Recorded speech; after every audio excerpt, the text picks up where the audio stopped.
ሰላም የኤንቢቲ ቱቶሪያል ሰርቪስ ቤተሰቦች እንዴት ከረማችሁ?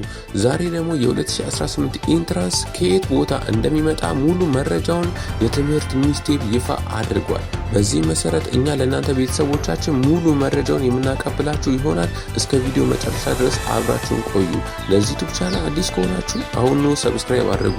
እንደዚህ አይነት ለትምህርት የሚጠቅሙ ቪዲዮዎችን ሁሉ ጊዜ ስለምናቀብላችሁ አሁን ሰብስክራይብ አድርጉ።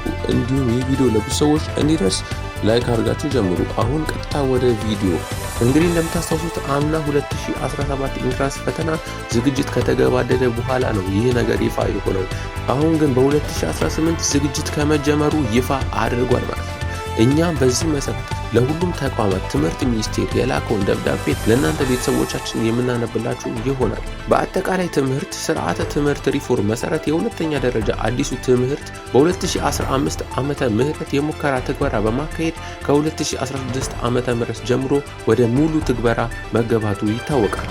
በዚህ መሰረት በሁለተኛ ደረጃ የሚሰጡ የትምህርት አይነቶች ተለይተው የመማር ማስተማሩ ሂደት እየተካሄደ ይገኛል። የሁለተኛ ደረጃ ማጠናቀቂያ ትምህርት ቀደም ሲል በቁጥር 1 ህዝባር 256 ህዝባር 724 ህዝባር 16 ጥር 09 ቀን 2016 ዓመተ ምህረት በተጻፈ ደብዳቤ ፈተና የሚሰጥባቸውን የትምህርት አይነቶች በገለጽ ነው መሰረት ፈተናው በየዓመቱ ዝግጅት በማድረግ እየተሰጠ ነው። የ2018 ዓመተ ምህረት ፈተና ዝግጅትን አስመልክቶ ጥቅምት 6 ቀን 2018 ዓመተ ምህረት በክልልና ከተማ አስተዳደር ትምህርት ቢሮ ኃላፊዎች ጋር በበይነ መረብ ባደረግነው ስብሰባ በቀረበው ምክረ ሐሳብ ላይ ውይይት በማድረግ ስምምነት ላይ ተደርሷል።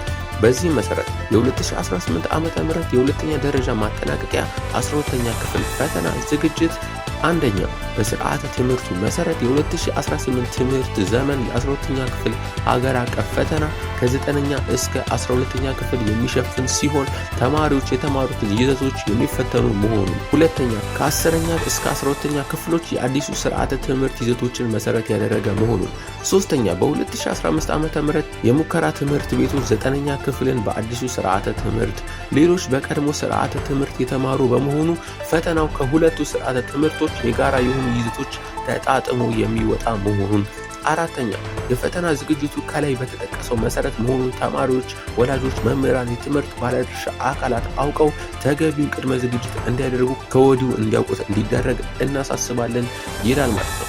በዚህ መሰረት 12ኛ ክፍሎች በዚህ ዓመት ኢንትራንስ ፈተና የሚወጣው ከ9ኛ ክፍል ከኦልድ ካሪኩለምና ከኒው ካሪኩለም ላይ ካሉ ተመሳሳይ ቶፒኮች፣ ከ10ኛ እስከ 12ኛ ክፍል ደግሞ ካሉት ከኒው ካሪኩለም መጽሐፍ ላይ ቤዝድ ሆነው ይወጣሉ ማለት ነው።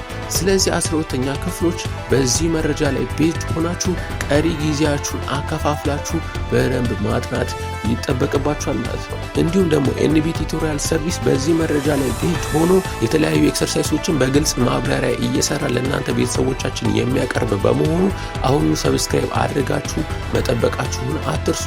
እንዲሁም ደግሞ ይህ መረጃ ለብዙ ሰዎች እንዲደርስ ቪዲዮን ላይክ አድርጉት ማለት ነው። የዛሬው መረጃ ይህንን ይመስላል። በቀጣይ ቪዲዮ እስከምንገናኝ ድረስ ደህና ሁኑ።